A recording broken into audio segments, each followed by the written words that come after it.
All right, let's take a look at the rating criteria. I actually have a 60% rating for chronic fatigue syndrome.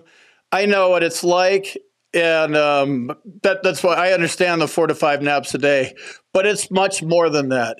It's actually don't get out of bed at all that day. That's kind of where chronic fatigue syndrome is for me. And that's how you have to look at the rating criteria.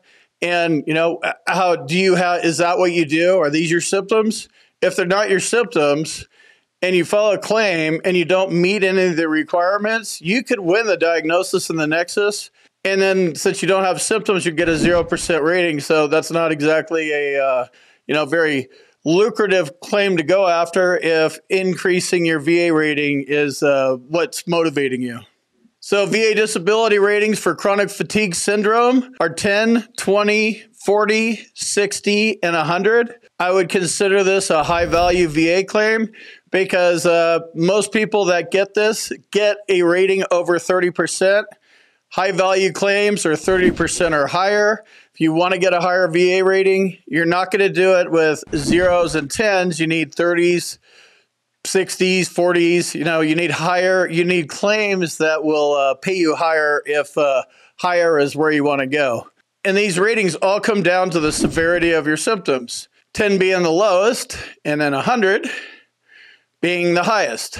I fall at the second highest because I have pretty bad chronic fatigue syndrome, and I proved it. So chronic fatigue syndrome is a serious chronic illness, and it's common in the United States population and especially veterans. So if you think about that, we have a couple things to unpack here. It's a chronic illness versus an acute illness. Acute is short-term, chronic is long-term / forever, right? So like acute is you break one of my mini bones, right? You go put a cast on it, 6 weeks, it's getting better.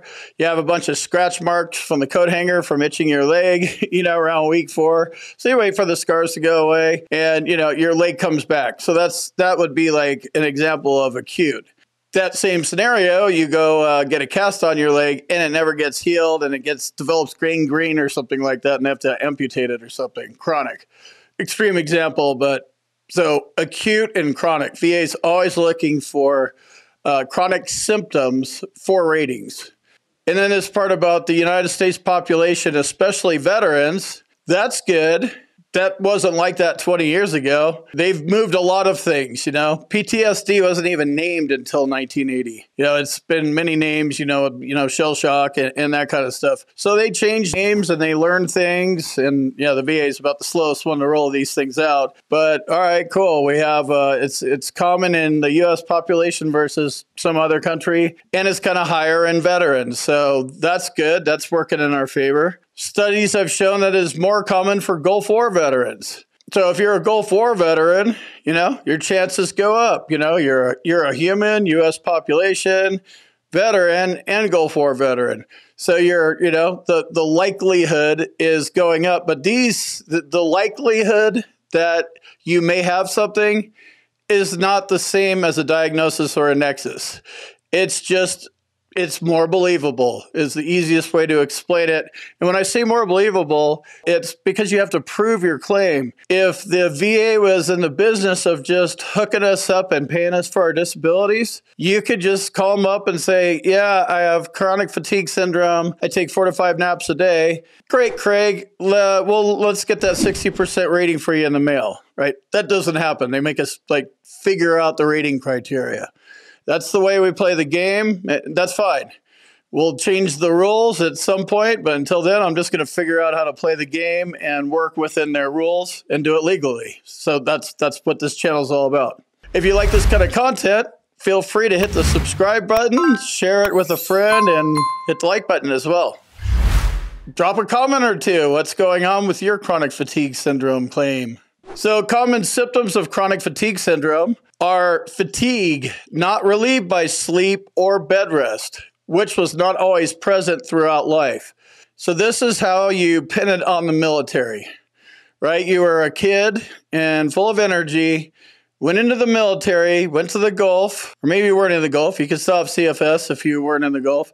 constant fatigue, and it's not relieved by sleep and bed rest. So when we're talking 4 to 5 naps a day, that's not really saying, not only is that not a diagnosis, it's not very descriptive. Because some people take naps during the day. If you want to learn more about the VA claims process, check out my boot camp.